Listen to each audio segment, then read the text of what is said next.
we are talking about wide receivers on our due draft list. These are guys that they got juicy ADPs. We like where they're at. They're falling just where we want them, right, boys? And that's what we like in fantasy football, huh? Guys that we can just grab, and you're like, oh man, this is a juicy little spot down here. Yeah, Nobody even what saw a value. you. And you just dust them off, and you throw that bitch on eBay, and you make fucking $4,000. You know what I mean? That kind of value, you know? So yeah, these are the wide receivers on our due draft list. Me and Tyler Revelis, Michael Marcanio, here to give you the knowledge. That's what we're talking about today in today's episode. So let's get into it, baby. First on our due draft list, Tyler. This is your guy? Yeah, this is my guy right here, and just kind of like a product of Corey Davis, by the way. So audio listeners. Yeah, Corey Davis now with the Jets. He signs a 3-year, $37.5 million contract. He gets $27 million guaranteed. But yeah, I feel like Corey Davis is being slept on. I know there's been a lot of hype around the rookie, Elijah Moore, and then obviously you got Denzel Mims, second-year receiver out of Baylor, and then you still got the clam chowder over there, Jamison Crowder. But yeah, it's crazy how in 1 year it totally flips. Oh yeah, there was nobody there, and now it's. But yeah, it's just crazy to see where Corey Davis's value is going. I mean, he's going like outside of like the top 45 wide receivers, I believe. Or maybe he was like 42 or something like that. But he was outside the top 40 in terms of like overall wide receivers. I mean, fantasy football calculator has him going in like the 11th round right now, and I just think that's like stupid value for. You're getting like a number one wide receiver on their own team in that late of a round, the 11th round. That's just insane. And like I said, watching these couple preseason games, one thing I've noticed is that Zach Wilson, the rookie quarterback out of BYU, he's just been like hyper targeting Corey Davis. Like that is his guy. That's his go-to guy. I mean, there's been some plays where like it's like he doesn't even go through the progressions. He literally just hikes the ball and he like just zeroes in on Corey Davis. Yeah. So I think when I was doing my rankings, I think I had him at like in the top 30. I think I had him at like 28, 29. He might have been like number 30. But in that range, just to see a guy like Corey Davis going, outside the top 40, I just think it's like crazy good value. A guy who, you could throw in as your third wide receiver easily, or possibly your flex guy, especially if Zach Wilson's just going to hone in on him, like I said, and just pepper him with targets. So yeah, I just think he's getting slept on. Great value in the later rounds, Corey Davis. And here's the thing about Corey Davis too is that the hype is going to get more real. So if you're doing a draft like right when you're listening to this, you're probably in the perfect moment to grab Corey Davis. Yeah, I think that eventually he's gonna shoot up a little bit more. But yeah, that's a great value. You watch his preseason games, and it really is like insane how much they're targeting this guy. Yeah, you got to remember he was drafted 5th overall a couple years back. Yeah, And I think we'd always say, it'd be nice to see him with a good quarterback to see what he could really do. I mean, I think he was kind of a product of being on a run-first team, the Tennessee Derrick Henrys, and then also not being very productive in his first couple years because Marcus Mariota was a quarterback. Yeah. We kind of see how, Marcus Mariota.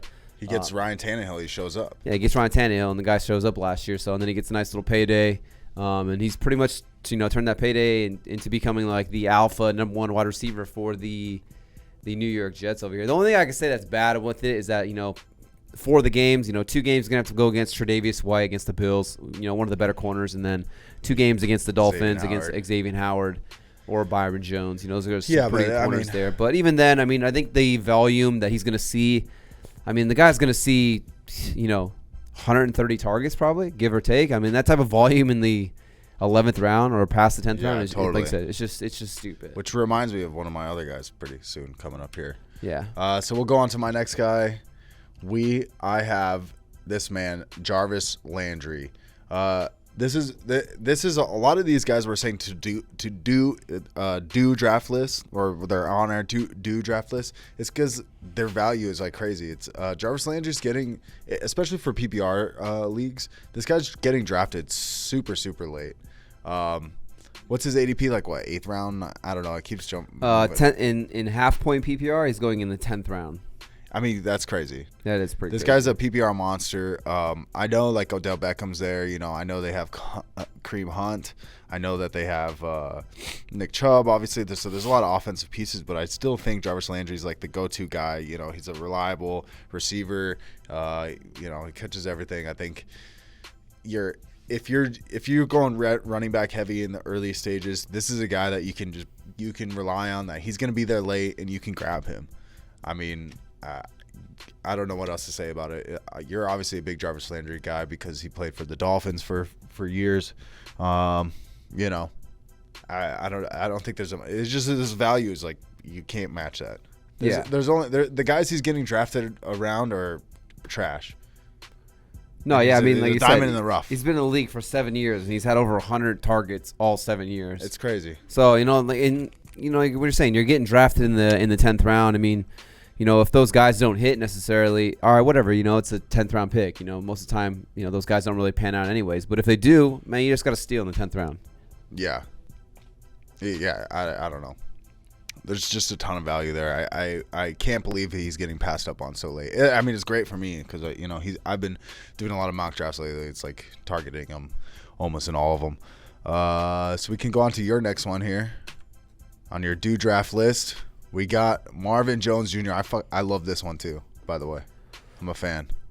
Yeah, Marvin Jones Jr. I don't know what it is or why, but if you look at the wide receiver rankings, this is going off of Fantasy Pros here, but I mean, you got this is half point PPR. I mean, you got DJ Chark ranked as the highest Jags wide receiver at wide receiver 35. Then you got Laviska Shenault at 42. And then Marvin Jones Jr. all the way down there at wide receiver 47.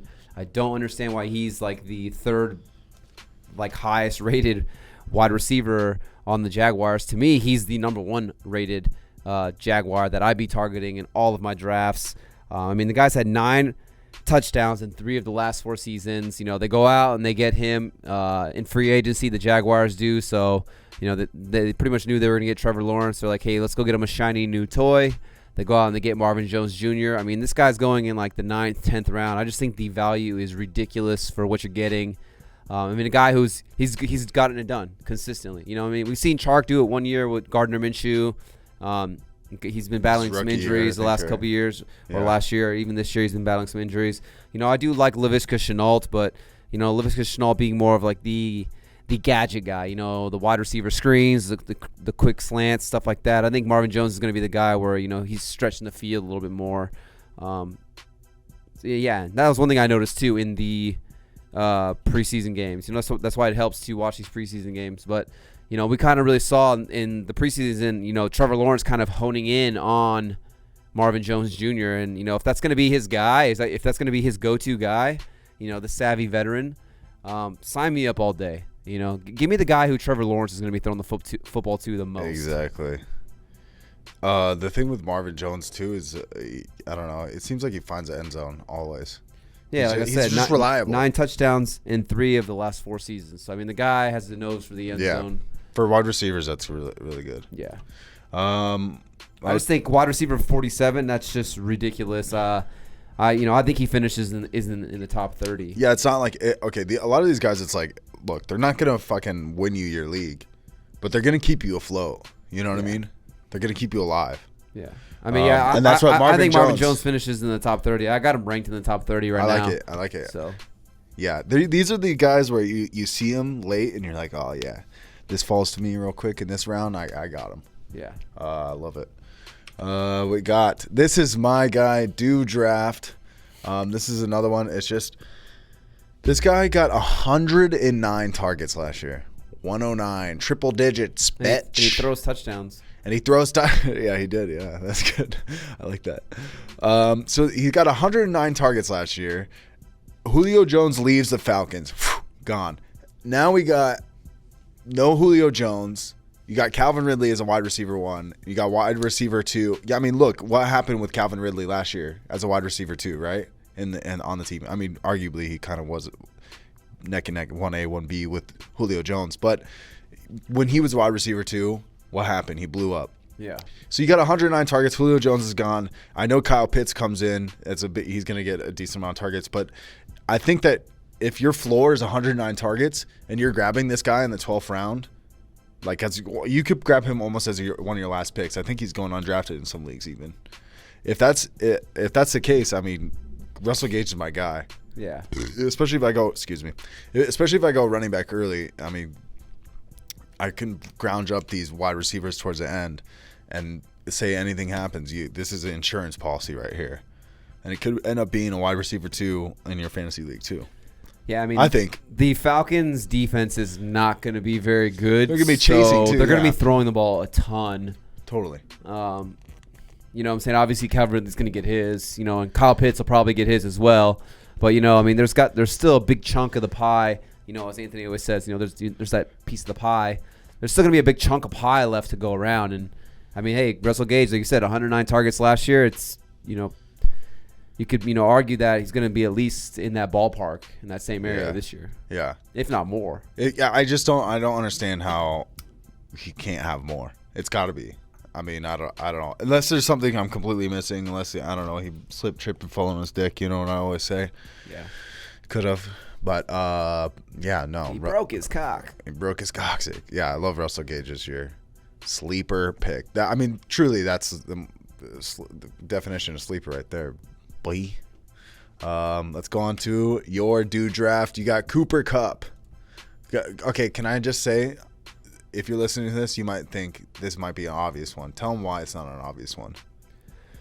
I just think it's an obvious one because, there's some guys that are going ahead of him or, I mean, sorry. I said not an obvious one. Yeah. I mean, the guy's going, I mean, last year I feel like Cooper Kupp was going in like the third round probably. Now this year he's going in, he gets an upgrade at quarterback and instead of going in the third round, exactly. The guy, he finished, wide receiver 4 a couple years ago. He starts going, in the second, third round, that turn area last year. He gets an upgrade at quarterback, like I said, and now all of a sudden he's going in the 5th round. And he's not even going as the first wide receiver off the board from his own team. You got Robert Woods going off the board at wide receiver 13 from Fantasy Pros, and then you got Cooper Kupp going as wide receiver 17. But, I mean, I just love Cooper Kupp. I love what he offers. I mean, the guy's had 90 or more catches in back-to-back seasons. Like I said, now he gets Stafford. They go out and they trade for him from the Detroit Lions. Gets the upgrade at the quarterback position. I just love what Cooper Kupp brings to the table. I mean, just one of these guys where I feel like he's a can't miss. Just a safe pick. And if you can get him in the 5th round, I just think that is a steal. We did a mock draft where he ended up being my 3rd wide receiver, and I think I ended up getting like Calvin Ridley, Keenan Allen, and Cooper Kupp, and I was just stoked. I mean, just to think like Cooper Kupp is my 3rd receiver, I was just so wait. Oh, so happier then you probably still had a so. decent. You had a decent RB1 on that too. If you did that, yeah. I think I went like Zeke or something like that. Zeke, go Zeke, Ridley, Keenan Allen, Kupp, and then Kupp. Yeah. So that's horny. I was pretty hyped to that's a mock draft obviously, but I was pretty hyped. Yeah. But I mean, I just love Cooper Kupp. Like I said, I think he's one of the safest picks you can do in the draft. I mean, Robert Woods as well, but I mean, if I'm going to pick one or the other, I'm going to go Cooper Kupp over Robert Woods. I mean, last year he only gets three touchdowns. I'm looking for some positive regression in that stat line for Cooper Kupp. Yeah. Sign me up all day. When it comes to like that 4th, 5th round and Cooper Kupp's on the board and I need a receiver, I can't hit the draft button fast enough. That was another thing I've learned, doing these mock drafts is that, it's nice to get, a Devontae Adams, a Stephon Diggs, one of these, Calvin Ridley, these guys that are going in the first 2 rounds. But, once you get to like round 4 or 5, the running backs are just disgusting. Yeah, they're like, trash. They're terrible. But, I mean, you have guys like, in the 4th, 5th round, CeeDee Lamb, Cooper Kupp, Julio Jones. I mean, there's just guys in these 4th, 5th, 6th rounds that are just really good wide receivers compared to the running backs. So I've really been going towards running back heavy to start out the draft, and then really targeting receivers in these middle rounds. Yeah. And it's guys like Cooper Kupp, that is the reason why, because I can get a great value in the middle rounds. Yeah, definitely. Yeah, I mean, I couldn't say last year when I was doing my draft that I did really well with wide receivers. I think I went Allen and Robinson, or I went Keenan Allen and then Allen Robinson, back-to-back picks, I think in like the 4th, 5th round or 5th, 6th round, something like that. And those carried my team because I think I had Adams at the beginning. It just having those guys, because those guys were basically playing as wide receiver ones last year. Yeah. You know what I mean? So in your like defense or whatnot, Cooper Kupp could definitely become a guy that is a wide receiver one this year. You know what I mean? Yeah, so for sure. I mean, the guy's shown, wide receiver one upside. He finished as the wide receiver 4 a couple of years ago. So yeah, right, exactly. So it's definitely in the realm of possibility. I think he's got a safe floor too. Yeah. Especially PPR. Love it, dude. Love it. And this is my do draft. I have Darnell Mooney. This is a guy who's kind of like a sleeper pick. I feel like you grabbed these guys up top, but I feel like I grabbed these guys down low. Yeah. Lower ADP. But yeah, I mean, I don't statistically. It's like the thing is Darnell Mooney is just, I don't think people understand his talent, what he's capable of. I know there's a lot of things changing in Chicago. I think that Justin Fields should be starting at quarterback sooner rather than later. And as soon as you start to see that, I think Darnell Mooney is going to be one of the guys there. Obviously, it's like I said, there's a lot going on there, but I think as soon as Justin Fields comes on the field, Darnell Mooney is going to end up being one of the guys. And he's just somebody that I'm targeting in majority of my drafts because you can get him very late. You can get him in the same range as like Russel Gage or some of these other guys I'm talking about. You can get him in those later rounds. And do you know what his wide receiver ranking is right now? Off the top of your head? Oh, I could look it up though for you. Let me see. It's He's something silly. Wide receiver in half-point PPR. He's wide receiver 50 right now. Yeah. And I just think that there's a lot of upside that he has a higher ceiling. I think that I don't think he'll become a wide receiver 1, but I definitely think he could be a solid wide receiver 2 for your fantasy football team.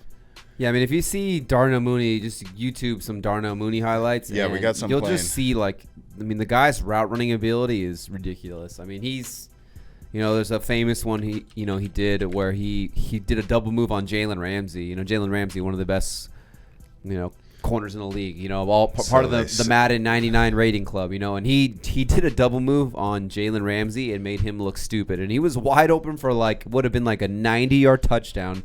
And I think it was Trubisky at the time. Maybe I can't remember who it was, but whoever the quarterback was for the Bears, not very good. Just totally whiffed this throw and missed him. And he was just wide open down the middle of the field. No one was even around him because that's how bad he burned Jalen Ramsey on the double move.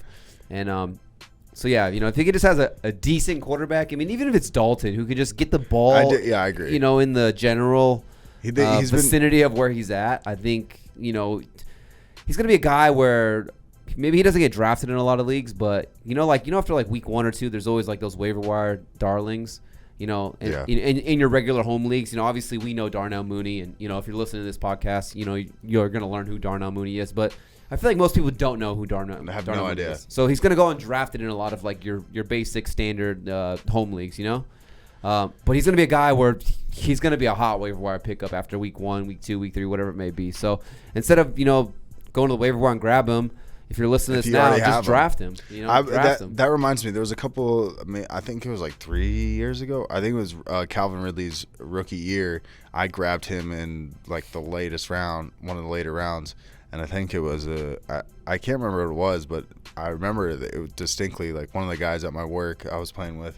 He's like, yeah, man, I wanted to go pick up Calvin Ridley, and I was like, nobody knows who this guy is. What happens? I look, he's on your team. He's like, damn, you already picked him up before me? You picked him up last week? I was like, no, dude, I drafted that fool. And you could see the defeat in him. He was just like, God damn it. Yeah. He's like, Michael's this fucking shit. That's what he was thinking. I'm just kidding, probably not. But yeah, so if you want people to fear you as a fantasy football player, draft Darnell Mooney. That's all I got to say. Mic drop. Okay, so that's it for our do draft list for fantasy football wide receiver, or do draft list for wide receivers in the 2021 fantasy football season. I mean, these are just my guys and Mike's guys. Obviously, we have Andre and we have Anthony as well that do the podcast. It's just been a little hard. Mike, you had COVID. Then Andre got COVID. And then I just recently had COVID. So it's just been hard to, it's just, COVID's running rampant like chlamydia. Swept through the home, yeah. But yeah, so it's just been hard to get all of us together to really sit down and record. Obviously. Yeah, so if anybody wants to go ahead, and we're really going to be pushing the live streams this year, so we're going to do like the Thursday night football companions or Monday night football companions. So if you want to join us and watch some football with us, talk some fantasy, ask us some questions, we got your back. Hit us up on Instagram, Twitter, anything. DM us, comment on this YouTube video. Leave us a review on the Apple Podcast app if you can. All that good stuff definitely helps us out, and we are super down to help you out in your fantasy league too. You know what I'm saying? Like, subscribe, follow. Yeah. Press that thumbs up. This one, the button that looks like this, or wait, is it this one? Yeah, it looks more like that. Yeah, there you go. Hit that one. And thank you. Here we go.